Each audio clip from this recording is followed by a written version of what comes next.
Pour l'exercice 13, on cherche à identifier la polarité d'une pile. Alors cette pile est constituée de deux couples, CD2 plus CD et AG plus AG. On sait que, d'après l'énoncé, la tension mesurée est négative si la borne COM du voltmètre est reliée à l'électrode d'argent. Alors le schéma de la pile, c'est toujours la même chose, c'est-à-dire qu'on place deux demi-piles. Chaque demi-pile contient un métal qui plonge dans une solution qui contient un ion métallique associé. Et entre ces deux béchers, ces deux compartiments, on a un pont salin qui permettra en fait de fermer le circuit électrique et de faire circuler éventuellement les ions pour assurer l'électroneutralité des solutions.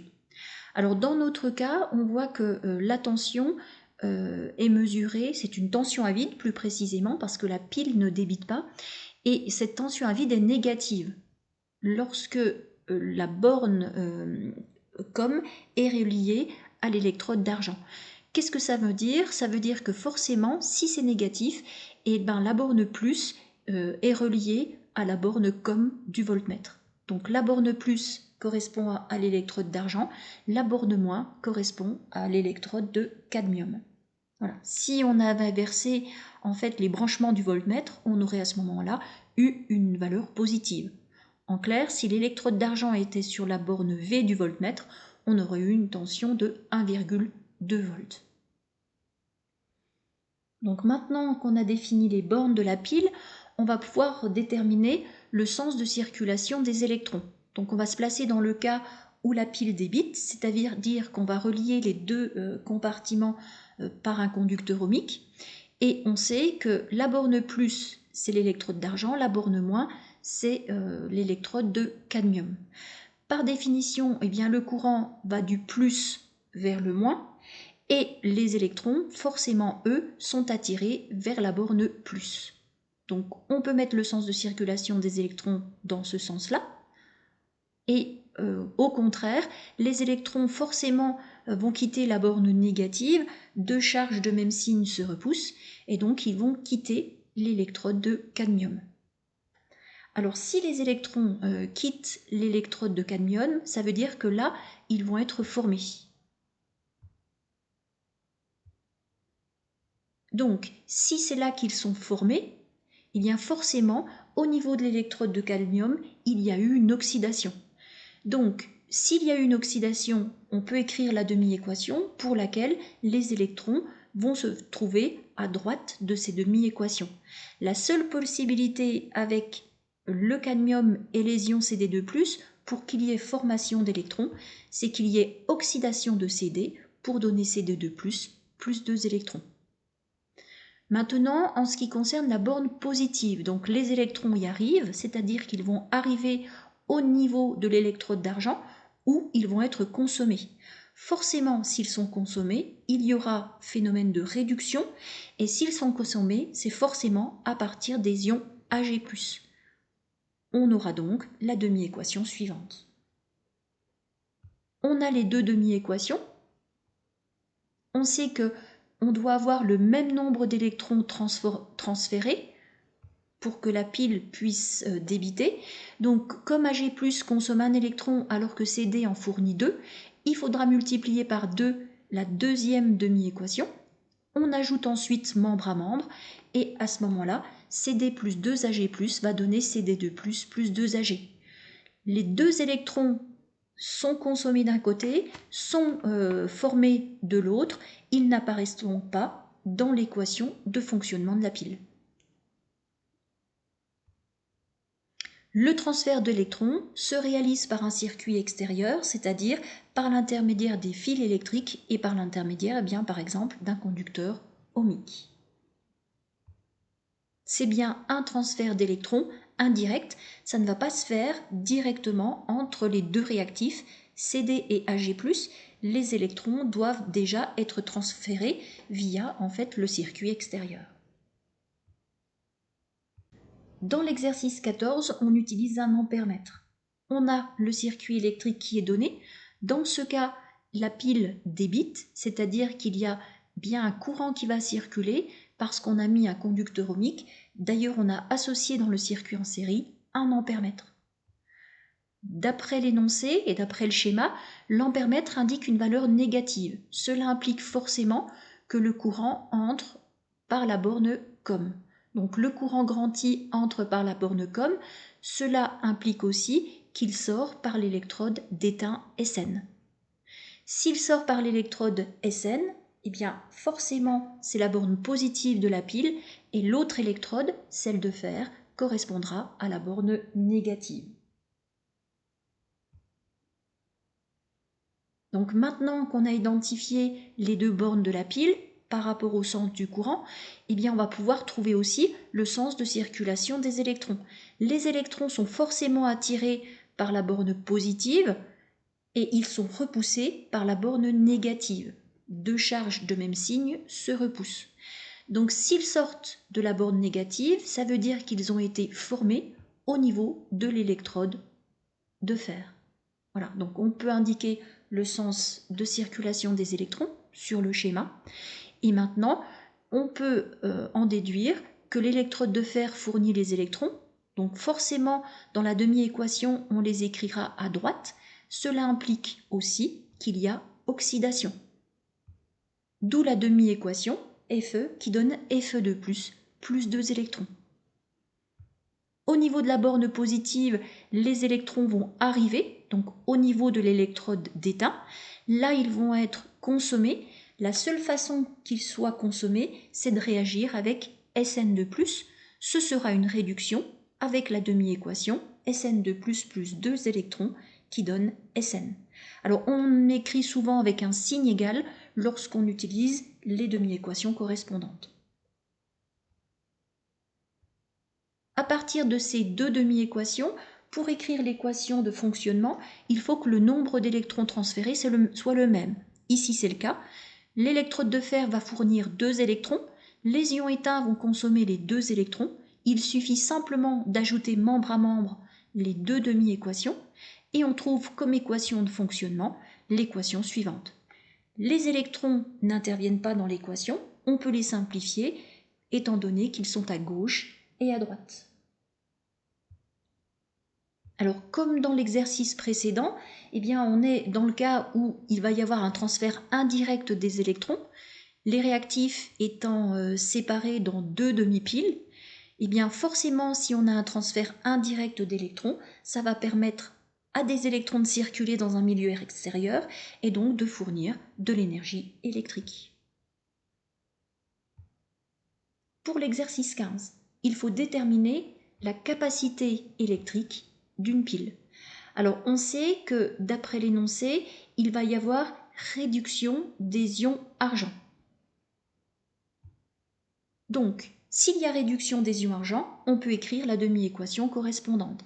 À Ag+ est associé l'électrode d'argent Ag.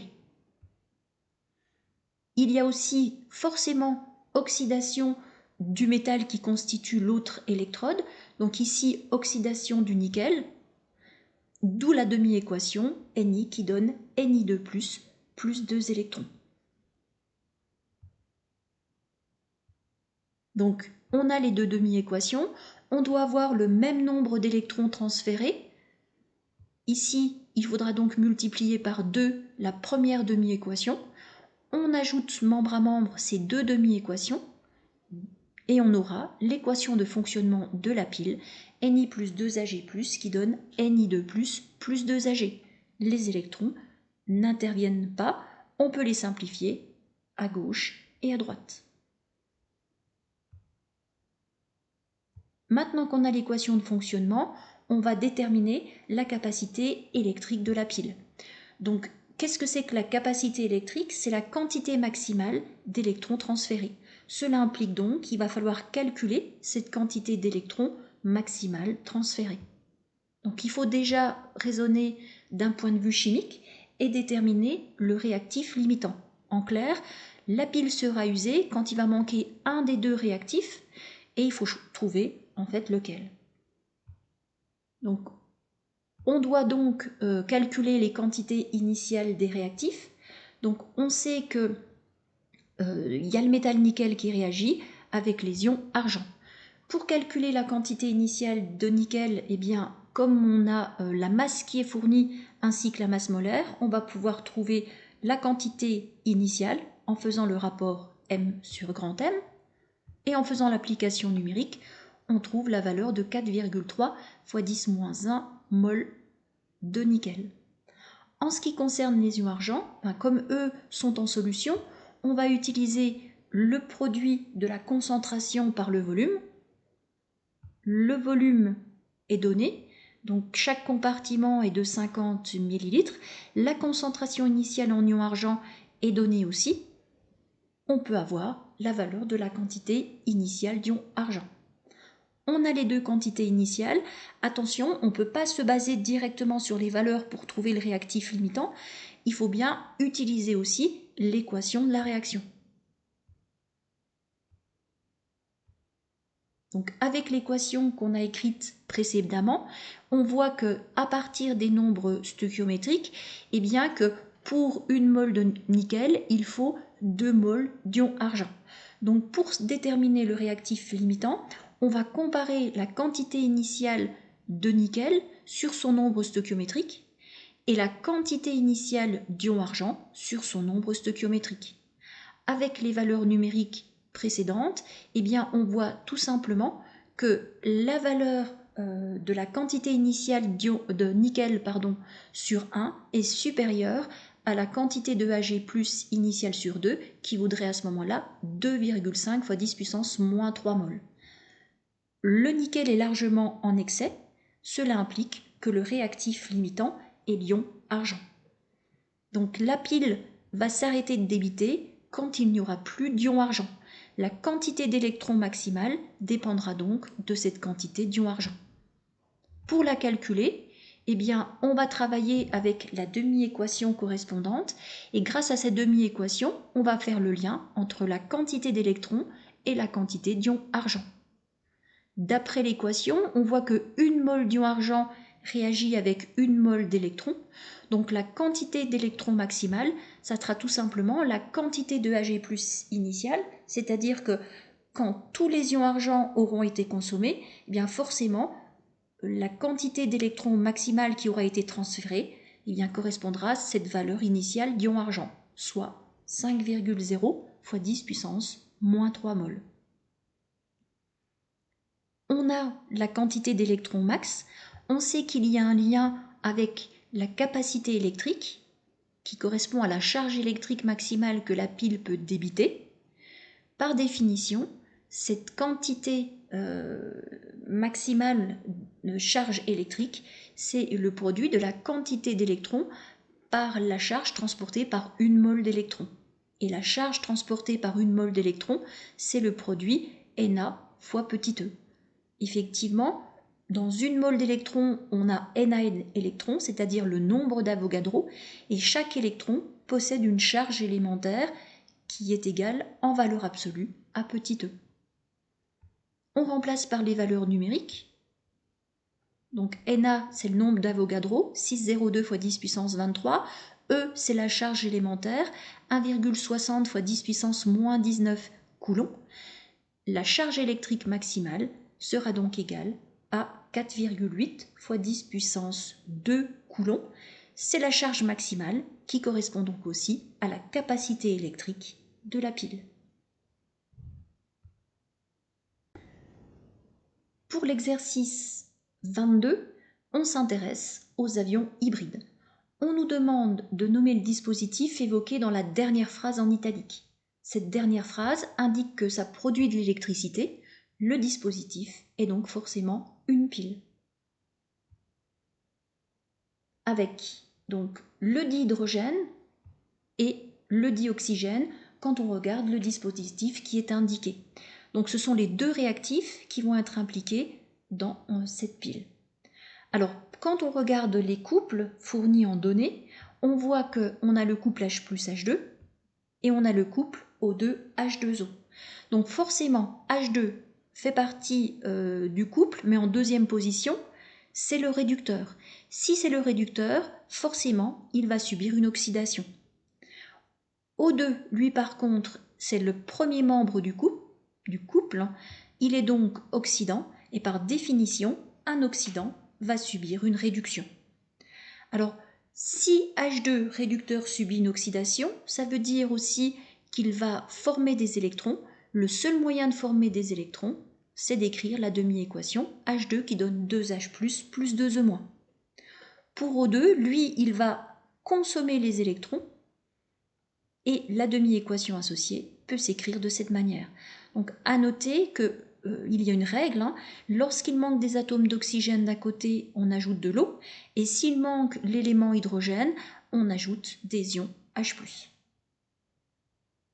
Voilà, on a les deux demi-équations correspondantes, on va pouvoir indiquer le sens du courant et le sens de circulation des électrons. Alors les électrons, on sait qu'ils sont fournis par le compartiment lié à H2, donc forcément ça implique que H2 correspond à la borne négative, et aussi on peut indiquer que l'électrode correspondante, eh bien, comme il y a une oxydation, c'est l'anode. Au contraire, les électrons arrivent au niveau de O2, donc forcément ils sont attirés par la borne positive. O2 constitue donc la borne positive de la pile, et ici, comme il y a une réduction, l'électrode associée est la cathode.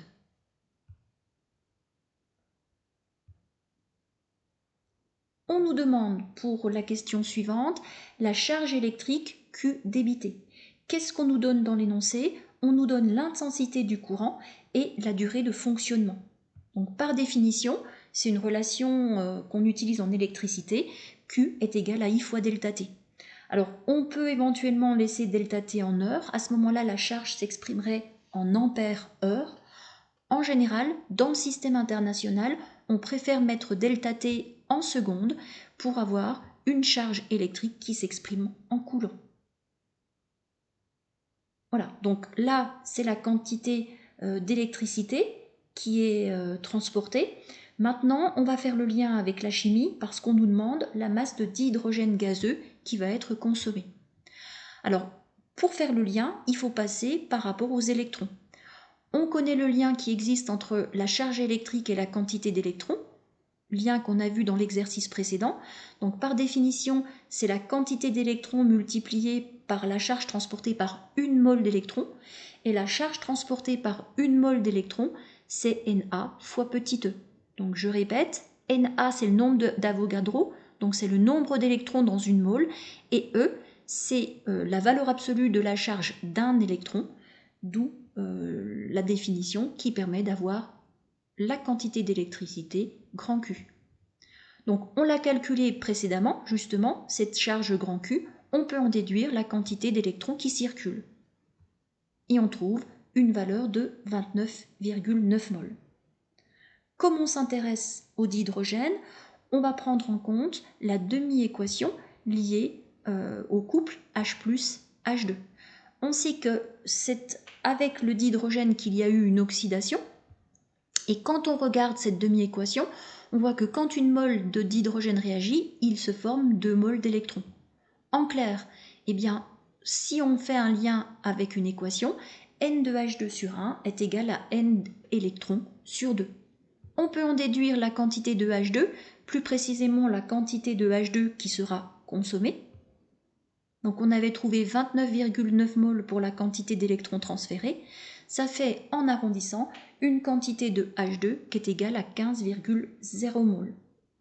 On peut en déduire facilement la masse. C'est le produit de la quantité de matière par la masse molaire. Et on trouve une masse de 30 grammes. À partir de là, on nous demande d'en déduire le volume de dihydrogène. Alors si on nous avait donné le volume molaire, on pouvait directement, à partir de la quantité de H2, calculer le volume de gaz qui aurait été nécessaire. Dans l'exercice, on ne nous donne pas le volume molaire, mais on nous donne la masse volumique. Pas de problème, on a calculé la masse avant. Et on connaît le lien qui existe avec la masse volumique. C'est le rapport M sur V. On peut donc utiliser cette relation pour trouver le volume de gaz qui va être consommé. Il est égal à M sur ρ. On remplace par les valeurs numériques et on trouve un volume de 0,33 m3. On nous demande de commenter la valeur et de proposer une forme de stockage du dihydrogène.